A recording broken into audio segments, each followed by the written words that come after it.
Marc Johannes Goudianou, bonjour. Oui, bonjour mon très cher ami. Comment vous portez ce matin? Très bien, et vous? Ça va super très bien. Un plaisir pour nous de vous recevoir en Plaisir plateau partagé. ce matin. Ouais. Allez, on va démarrer par le quotidien Gaskiani Info qui nous parle de la crise entre le Bénin et le Niger et cette interrogation, paranoïa ou crise de nerfs? Je pense que ça doit être plutôt plus crise de nerfs que de la paranoïa. Ouais, bien sûr, parce qu'on sait que le Niger en veut beaucoup au Bénin dans cette crise-là, donc ce qui explique en réalité, en tout cas la dureté encore du Niger à pouvoir quand même laisser les frontières ouvertes. Donc du coup, on assiste encore à la fermeture des frontières au niveau du Niger, ce qui n'est pas le cas forcément avec les autres pays limitrophes du Niger qui ont déjà eu la possibilité d'avoir leurs frontières ouvertes. Donc du coup, on comprend, mais du coup, avec le temps, c'est sûr que on passerait de cette situation à une autre. Ça va se. Vous avez bon espoir que la situation se. Bien sûr. Enfin, qu'il y ait des gels. Oui, bien sûr, parce que il faut dire, nous sommes des pays voisins, et il faut comprendre que nous avons, que ce soit le Niger que le Bénin, nous avons à y gagner, parce que c'est un partenariat commercial qui nous lie également. Et mis à part ça, il y a le lien fraternel qui existe entre les deux pays, puisque l'on peut retrouver autant d'ethnies au Niger qu'on peut en retrouver également au Bénin. Donc nous avons un brassage culturel également qui nous unit. Donc tout cela fait que beaucoup de médiateurs vont quand même intervenir quand même au sein de cette crise qu'il y a entre les deux pays et essayer de calmer un peu les ardeurs au niveau du Niger pour que quand même il y ait encore de bonnes coopérations entre les deux pays. En tout cas, au détour de sa dernière sortie, le ministre des Affaires étrangères a fait mention justement de ce que il y a bon espoir que la situation que le problème se résolve entre les deux nations. Ils vont peut-être donner des exigences, faire des exigences au Bénin, sûrement. Et encore que vous n'oubliez pas qu'on a le gazoduc, ou bon, non, je ne dirais pas le gazoduc, le projet de pipeline. Le projet de pipeline qui est en cours actuellement avec le Niger. Donc, en tout cas, les deux pays ont intérêt quand même à s'entendre. Je sais que d'ici là, la question va se régler et ce serait un passé. Entre-temps, dans la journée d'hier, 3 ministres du gouvernement étaient à Malanville justement pour faire le constat de la réouverture effective des frontières du côté du Bénin, en tout cas. Et le ministre Abdoulaye Biotchane qui a dit à cette occasion, nous sommes ici pour constater l'effectivité donc voilà, de l'ouverture de nos frontières vers le Niger. Les 4 vérités écrites ce matin, Marc Johannes Goudianou, gestion au sommet de l'État, Yahi Boni disqualifié pour blâmer la gouvernance de Patrice Talon. Et c'est un autre quotidien qui va un peu plus loin. Gaskiani Info, non, c'est pas Gaskiani, c'est plutôt La Primeur. Donc avec cette interrogation, déballage sur la gouvernance du président Patrice Talon. Et si Boni Yahi se taisait? Je pense que c'est de bonne guerre politique. Hein. N'oublions pas que Boni Yahi a dirigé ce pays pendant 10 ans et on ne peut pas dire qu'il a eu à faire une gestion totalement saine, sans scandale. Donc du coup, c'est vrai, mais cela n'explique pas le fait qu'il doit forcément se taire parce que, vous savez, nous sommes des humains, hein. Nous sommes des humains et nous ne sommes pas parfaits. Donc, qui qu'on amène au sein du sommet de l'État, il ne va jamais satisfaire tous les Béninois. Donc Yahi Boni, en son temps, était entouré quand même de beaucoup de ceux qu'on retrouve aujourd'hui autour de Patrice Talon.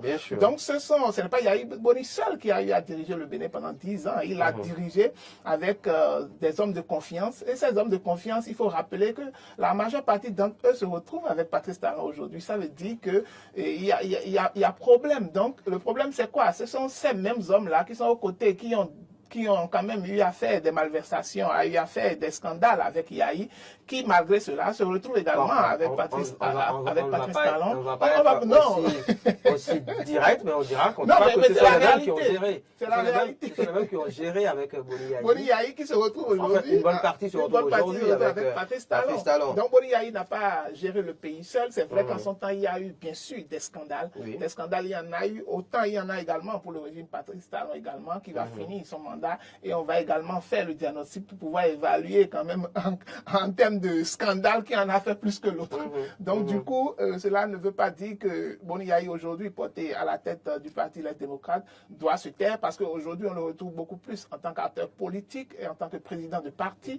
Donc cela, il ne peut pas se taire et ne rien dire encore plus que c'est un parti de l'opposition, donc il se réclame de l'opposition. Donc du coup, ils doivent quand même dénoncer un certain nombre de choses qui ne vont pas. Lui demander de se taire, ce n'est pas catholique, ce n'est pas catholique quand même.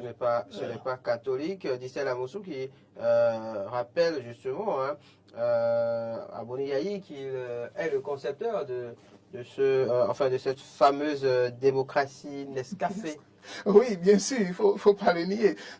En tout cas, ce qui me revient quand même à l'esprit avec ces deux hommes d'État, je veux parler de l'ancien président Boni Yayi et de Patrice Talon, c'est qu'il ne faut pas oublier que les deux étaient de très bons amis et que la situation est dégénérée et aujourd'hui ils sont dos à dos. Donc il faut remarquer que ce n'est que des guerres d'intérêt de leadership. Donc en temps, on va passer cette étape. À un moment donné, même dans certains débats, beaucoup de Béninois en ont marre de toujours vivre, en tout cas la guéguerre entre Patrice Talon et Boni Yayi. On en a marre vraiment, franchement, parce que ce qui doit primer beaucoup plus pour tous les Béninois, c'est l'intérêt du pays, c'est le développement du Bénin et non les guerres politiciennes à ne point en finir.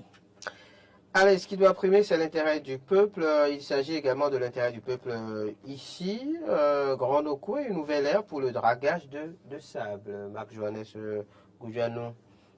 Oui, il faut dire que c'est vrai que c'est bon parce que, bon, on en a forcément besoin pour des infrastructures qui doivent être érigées ici et là, mais n'empêche que cela crée également de dommages parce que à un moment donné, si on ne choisit pas les zones qu'il faut quand même essayer de... en tout cas, qui doivent répondre quand même à un certain critère environnemental, je crois que ça va donner beaucoup plus de problèmes, ça va amener beaucoup plus de problèmes, pas tout de suite, mais à la longue, ce qui fait qu'il faut associer tous les techniciens, tous les acteurs du domaine, c'est-à-dire que ce soit les urbanistes, en tout cas, tous ceux qui sont concernés par cet état de choses, pour pouvoir quand même essayer de ne pas créer beaucoup plus de problèmes qu'on vient régler. Allez, filière, le quotidien Fraternité écrit sur le sujet, filière d'exploitation de sable par dragage dans le Grand Nokoué, des recommandations après la mission de réorganisation institutionnelle, technique et financière. Super. Vivement que ces recommandations, justement, soient bien prises en compte. Ouverture de la frontière Bénin-Niger, le quotidien Fraternité en parle également. 3 ministres font l'état des lieux, une bonne démarche, mais des attentes légitimes des populations. On en parlait donc tout à l'heure. Par contre, on va s'intéresser à ce titre, arrêt progressif de la télévision analogique à partir du 1er avril 2024. Le Bénin s'enracine dans la TNT, une transition réussie. Bon, pour moi, je me dis que... Vous avez la même lecture, justement. C'est pas la même lecture, évidemment, parce que il faut remarquer que la transition vers la TNT est une bonne réforme. Il faut pas l'oublier. Mais il faut dire que en temps, on l'avait même annoncé, en tout cas à grande pompe, tout le monde savait qu'on allait passer à la TNT à un moment donné. Il y a eu du recul parce que les Béninois l'attendaient un peu plus tôt. Mais on a vu que ça a été un peu nonchalant. Mais finalement, on est revenu à la TNT.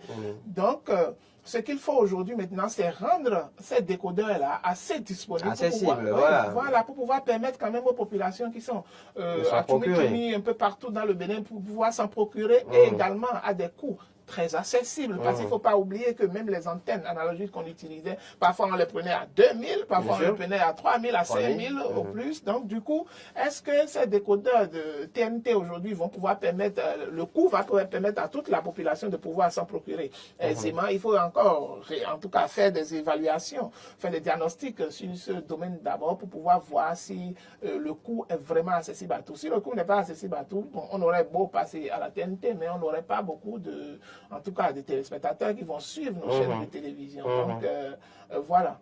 En tout cas, la télévision analogique, donc l'arrêt est programmé à partir du 1er avril, donc disons qu'on a à peu près un mois. À peu près un mois, donc pour se mettre au pas, peut-être on va dire, pour ceux qui ne se sont pas encore procurés, le fameux décodeur. On va poursuivre avec Un autre quotidien, l'emblème du jour, cette fois, qui nous amène à l'Assemblée nationale, révision de la Constitution. Le beau temps avant la tempête, s'interroge le quotidien. Oui, Il là, passe aux travaux en plénière demain. exactement, le beau temps avant la tempête, on le sait tous, c'est la révision de la Constitution. Le débat autour. Oui, des donc, débats à autour. l'Assemblée. Il faut remarquer que déjà la Commission des lois a déjà donné son quitus, donc Bien du sûr. coup, les débats seront sans très... surprise. Oui, sans surprise, Sans surprise. évidemment. Les débats seront très houleux. Il y aura l'opposition qui va jouer sa partition également dans ces débats à la plénière. Donc, ce serait quand même très intéressant pour toute la population quand même de pouvoir suivre ces débats, de pouvoir quand même voir ce qui s'y passe et ce qui va se passer et à quelle résolution on va aboutir finalement avec nos honorables députés. Donc, nous sommes là. Les regards sont quand même croisés et fixés vers l'Assemblée nationale pour voir la suite de cet événement, ce grand événement, on dirait. Justement, en parlant de suite, laquelle entrevoyez-vous en la matière? Bon, pour la suite, on dit tout le monde attend, puisque c'est une surprise que tout le monde doit attendre. Est-ce que ça va passer? Est-ce que ça ne va pas passer? De toutes les façons, on est beaucoup plus sceptique là-dessus. Bon, moi-même, personnellement, je ne sais pas à quoi m'attendre parce qu'en politique, on dit tous les coups sont permis. Et donc, nous sommes sur un grand terrain politique, l'Assemblée nationale. Donc, j'attends de voir toutes les cartes qui seront distribuées et que toutes les cartes que vont utiliser, que ce soit l'opposition, que ce soit la mouvance, que ce soit les grands ténors de la mouvance et les grands ténors de l'opposition pour pouvoir voir à quelle fin on aboutira. Allez, pendant ce temps, le parti politique UP Le Renouveau est en tournée nationale. L'emblème du jour nous apprend que Djogbenou, Talata, Vlavonou, Benochi et compagnie ont été accueillis en grande pompe à Adjoun, Marc Johannes Goudianou. Bon, je crois que c'est une tournée pour ce parti afin de pouvoir resserrer ses liens forcément avec sa base. Je crois que c'est de bon temps.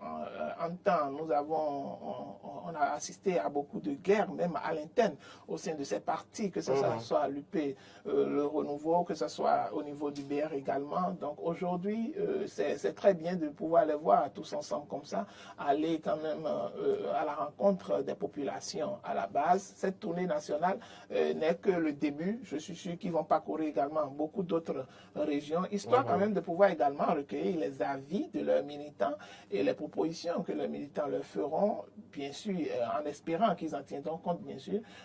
Donc ce n'est qu'une bonne campagne qu'ils sont en train de faire. Quand je dis campagne, pas forcément campagne électorale, forcément, mais c'est une bonne campagne pour le parti, afin de pouvoir quand même s'enraciner encore plus et pourquoi pas trouver encore d'autres militants, rallier d'autres militants à leur cause. Encore. À leur cause. Hein. Le parti qui semble répondre à une autre formation politique, les démocrates, on voit aussi très actifs sur le terrain ces derniers temps. Oui, c'est vrai qu'en temps, on s'est dit que les autres partis, ces deux grands partis de la mouvance présidentielle, c'est-à-dire l'UP et le BR, étaient un peu plus passifs, contrairement à les démocrates qui ont commencé par quand même organiser beaucoup de rencontres avec leurs militants, beaucoup d'échanges avec eux. Donc, sûrement, les autres partis ont vu en cela un danger. Et donc, ils se sont dit, commençons encore à plus nous rapprocher de nos militants. Sinon, lorsque les autres vont dans ces régions-là, c'est qu'ils auraient probablement encore des défections à leur niveau pour pouvoir se rallier aux démocrates. Donc, c'est pour pouvoir même éviter tout cela et ce qu'ils ont décidé quand même de pouvoir commencer également cette campagne nationale, tout comme les autres partis, pour pouvoir quand même... le but final, on sait, c'est pour pouvoir renforcer beaucoup plus les bases du parti et avoir encore beaucoup plus d'adhésion. Seulement que le message qui va passer, j'espère que ce sera un message assez convaincant, plus que celui des démocrates, j'espère bien, parce qu'il faut remarquer que nous sommes dans un climat où aujourd'hui, ça ne va pas sur le plan social et sur beaucoup d'autres domaines. Et ce sont ces grands partis qui représentent en réalité la majorité au sein de l'espace politique et on espère qu'ils vont pouvoir porter la voix des militants et des Béninois. Allez, cette interrogation, enfin une autre interrogation, puisqu'il y en a plusieurs ce matin à la une des journaux vraisemblablement. Nous sommes avec Info Matin, mise à la retraite forcée des forces de défense et de sécurité. Qu'est-ce qui bloque la publication de la liste des forces armées béninoises? Avez-vous réponse à cette interrogation? Marc-Johannes Goudianou. Donc, vous savez, après cette mise à la retraite, il y a eu beaucoup de critiques. D'accord, il y a eu beaucoup en tout cas, de critiques vis-à-vis de cette réforme-là. Et lorsqu'il faut publier cette liste, il y a peut-être beaucoup plus en tout cas, de retenue parce que peut-être il y a des réajustements, peut-être il y a des injustices qui ont été commises à ce niveau-là, puisque en réalité, il n'y a pas une commission qui a proposé cette liste. Il est dit que l'entière responsabilité revient peut-être au chef d'état-major quand on prend les forces armées béninoises, par exemple, quand on prend au niveau de la police républicaine, c'est le directeur général de la police républicaine qui propose la liste.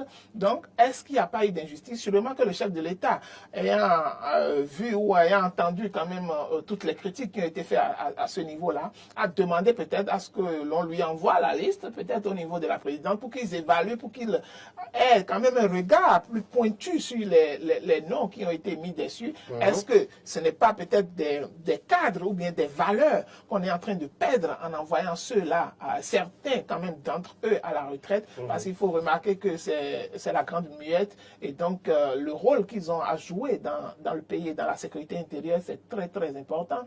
Et lorsque vous devez mettre l'un d'eux à la retraite anticipée comme ça, il faut en tout cas peser les pour et les contre. Je crois que c'est pour tout ça peut-être que la liste n'a pas encore été publiée, la liste des films n'a pas encore été publiée. Et nous attendons quand même pour qu'on puisse quand même discuter là-dessus, faire des analyses sur le sujet pour pouvoir voir est-ce que c'est bon d'envoyer tel ou tel peut-être qui est un très grand apport pour la sécurité intérieure du pays. Est-ce que c'est bon de l'envoyer très tôt à la retraite alors que nous sommes confrontés perpétuellement aux attaques terroristes dans le nord du Bénin. Alors donc on a besoin des hommes de qualité, de valeur, qui ont d'expérience, parce que faire 20 ans dans les forces armées béninoises en tant que peut-être officier ou sous-officier, ce n'est pas petit, parce que ça vous donne beaucoup plus en tout cas d'expérience en ce qui concerne la défense du territoire national. Pendant ce temps, il se sûr que certains mis à la retraite d'office continuent d'être bien utilisés par leurs supérieurs. Enfin. Bon, est-ce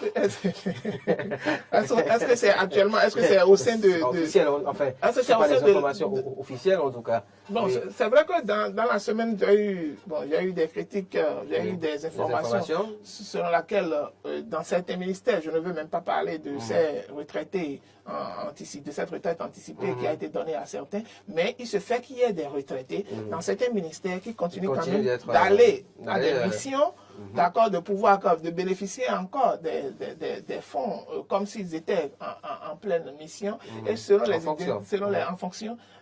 les indiscrétions, paraît-il qu'ils partagent le butin avec les supérieurs qui les envoient à ces missions-là. Donc s'il y a encore... Il y a matière à creuser. Voilà, c'est une enquête qui sera menée quand même par les professionnels. Il y a matière à faire, donc à mener des investigations en la matière, à espérer justement que les langues se délient.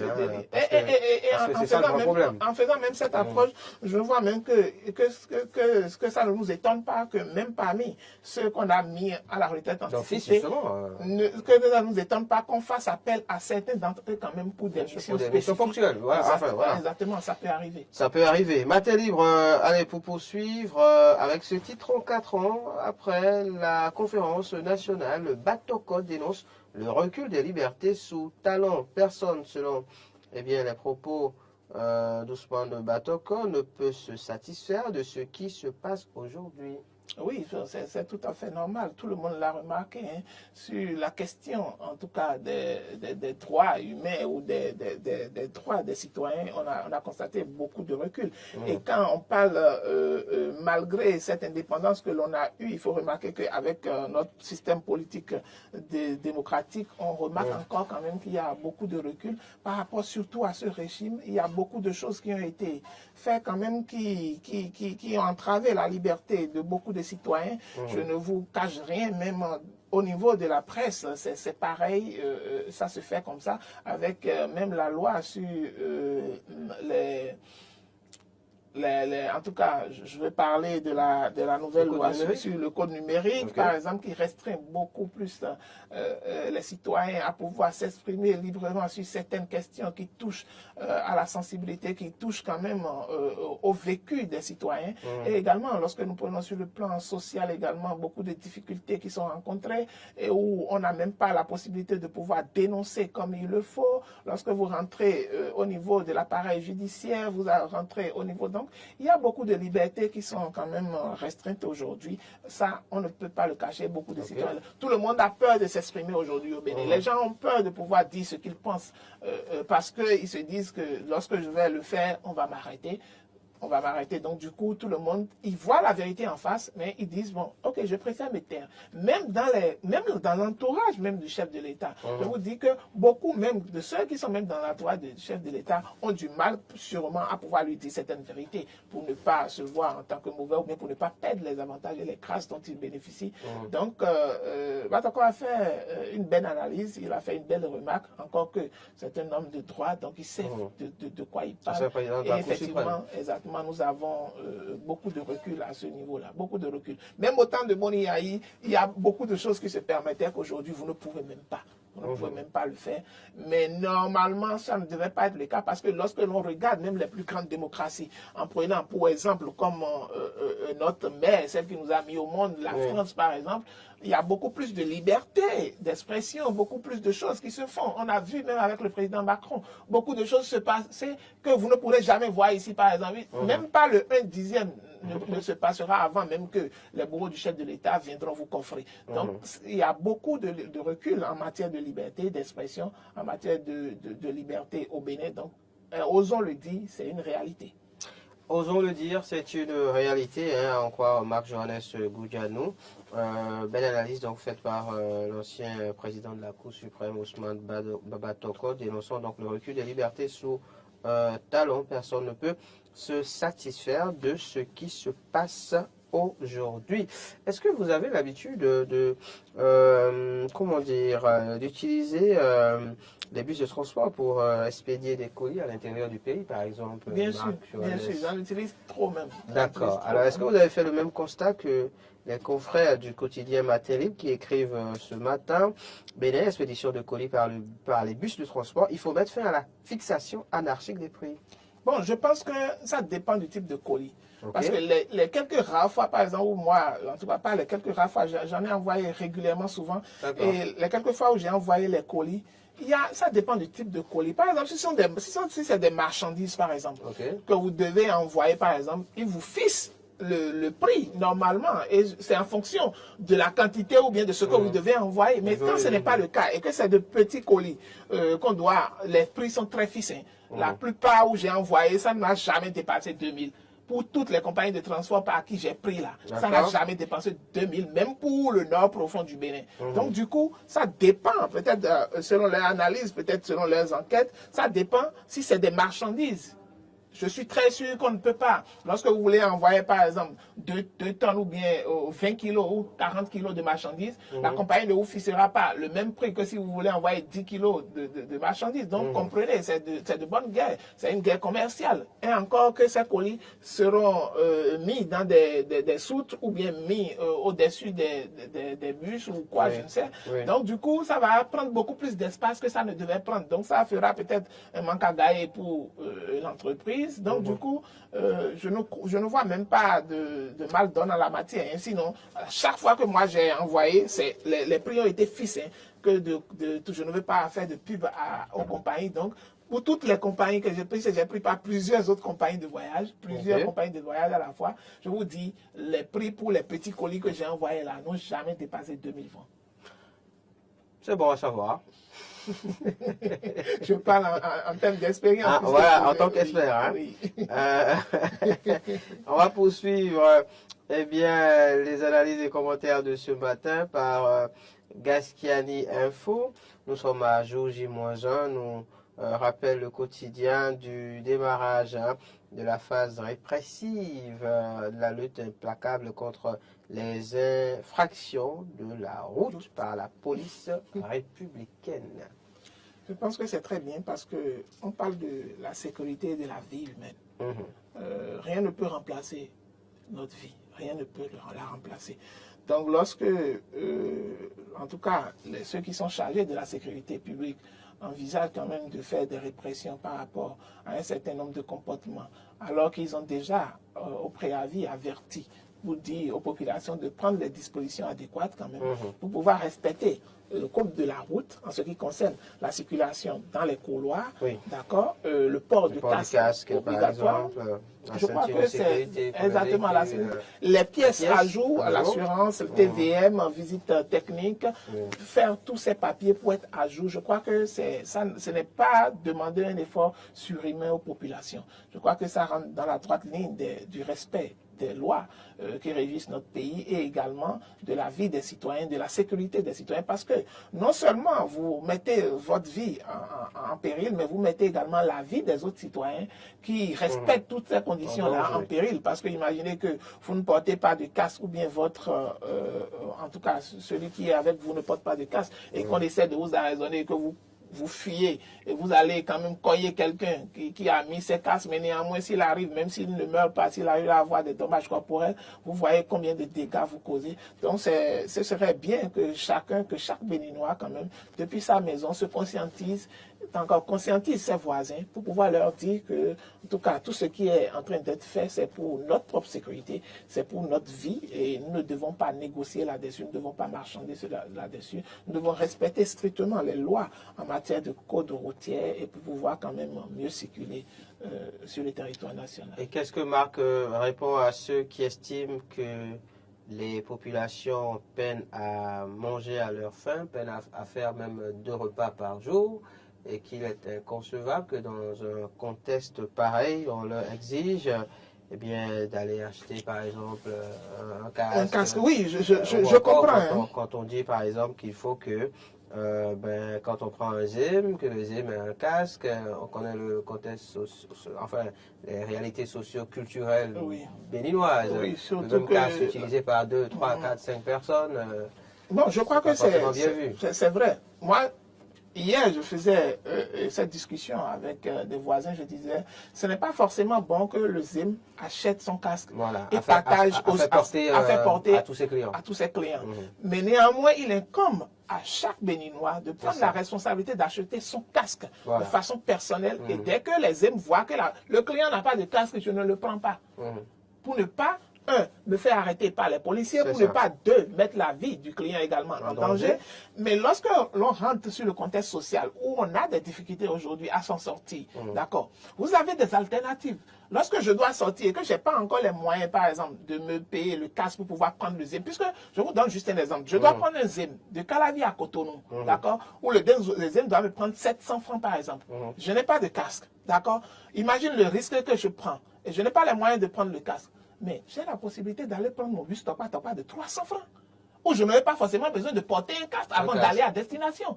Mais si je n'ai pas encore les moyens pour pouvoir payer le casque, alors il faut que je prenne le transport en commun simplement. Je n'ai pas forcément obligé de prendre les aides. Et lorsque je serai, en tout cas, bousculé par le temps, parce que j'aurai un impératif de temps, il me faudra alors me lever plus tôt pour pouvoir, si je dois aller quelque part, peut-être à 9 h, lorsque je sais que les bus prennent beaucoup plus de retard, je quitte déjà la maison à 7 h, je prends mon bus, je peux même être à destination et attendre pour pouvoir remplir mes obligations. Donc, je crois que c'est une question de responsabilité et d'organisation. C'est vrai que le panier de la ménagère est souffrante, mais n'empêche, sur des problèmes de vie et de sécurité, ça doit primer beaucoup plus que ces problèmes-là. Et qu'il faut comment savoir se réaménager compte tenu des situations, compte tenu des conditions qui existent. Parce que vous n'avez pas les moyens de vous payer un casque, mais vous avez les moyens de peut-être prendre un ZIM de 1000 francs, de 700, alors que vous avez également la possibilité de prendre les minibus de transport en commun pour 300 francs afin de réduire le coût. Si vous économisez, même si vous savez que tous les jours vous prenez le ZIM et que vous n'avez pas le casque, si vous commencez par économiser les 400 francs de surbus pour l'aller-retour, Cotonou, Calavi par exemple, en quelques temps, vous allez pouvoir vous acheter un casque et continuer à prendre votre ZIM si c'est ça qui vous plaît. Les petites astuces de Marc Johannes Goudianou, pour ceux qui nous suivent en ce moment et qui ont quelques craintes par rapport au démarrage de la phase répressive concernant les infractions au code de la route. C'est dès demain, donc ça démarre. Il faut préciser que justement Il a été décidé que concernant l'immatriculation des motos, on attend un peu, on donne plus de temps aux populations Exactement, parce qu'il y a justement pour beaucoup se plus mettre au de pas. plaques de motos qui sont à la NAC. À la NAC, Donc, il justement. faut que les citoyens aient Aillent la les possibilité chercher. de les chercher. Et également, il y a installer. d'autres qui sont en cours d'édition. Donc, du coup, on ne peut pas les arrêter pour cela parce qu'ils ont déjà quand même lancé le processus. C'est ça. Donc, on attend encore un peu pour cela, mais pour les autres infractions dont il s'agit, absolument, il faut donc se mettre à jour. Et d'ailleurs, pour ceux qui auraient envie d'en savoir davantage sur les 10 infractions, la liste se trouve en page 3 dans les colonnes du quotidien Le Matin de ce matin. On va poursuivre eh bien, avec Marc Johannes Goujanou, deux petits sujets très rapidement. Alors, celui-ci, rattaché au Conseil des ministres qui s'est tenu hier, remplacé à la tête de la pièce Laurent Gangouès, nommé directeur général de l'ADPME. Donc, je crois que c'est pas mal. Et on connaît d'ailleurs le nom de son remplaçant également, Moumara Soubanou. Oui. Bon, je crois que sur ce sujet, bon, je ne vais pas beaucoup parler. Il faut remarquer que c'est quelqu'un qui a quand même eu à faire ses preuves au niveau de la pièce et il n'a pas du tout démérité parce qu'il y a eu beaucoup d'avancées, surtout lorsque pour les rechercheurs d'emploi, lorsque vous allez à la CCIB par exemple pour pouvoir aller voir combien de demandeurs d'emploi sont quand même auditionnés, qui font des entretiens, qui sont retenus. C'est vrai qu'on ne pourra pas totalement satisfaire toute la masse. Oui. Et au niveau de la création également des entreprises, il y a beaucoup d'avancées qui sont faites également pour faciliter surtout la création. Aujourd'hui, vous pouvez créer votre entreprise en 24 heures et avoir tous les documents qu'il faut, tout le reste. C'est vrai que ce n'est pas son seul travail, c'est le travail de toute une équipe, tout un département ministériel. Donc, on peut que lui souhaiter bonne chance et bonne chance à chacun d'eux, que chacun puisse remplir son devoir pour ne pas se retrouver de l'autre côté de la criette. Et le nouveau, vous faites bien de le préciser, puisque c'est vraisemblablement dans l'air du temps, hein, malheureusement. Oui. Alors, le nouveau, enfin celui qui le remplace donc au niveau de la pièce, Anon Moubarak Soumanou, en service au niveau du ministère des Affaires étrangères, hein, qui gère une direction donc au niveau du ministère des Affaires étrangères et qui va d'ailleurs eh bien cumuler ce poste avec celui de directeur de la pièce. Alors, quand on interroge un peu sa biographie, on se rend compte que c'est un jeune béninois plutôt brillant, premier bac C en 2009 quand même, en République du Bénin, qui a obtenu ses diplômes dans la plus grande université, qui a fait ses preuves d'ailleurs dans des institutions au plan international. C'est une plus-value donc. On est fier qu'il n'y a pas de désert de compétences. Ben voilà, en la matière, on peut dire c'est une ressource humaine de qualité. Et donc, c'est la preuve que, ben voilà, il y a du mieux quand même en la matière au Bénin. On va finir maintenant par ceci très rapidement.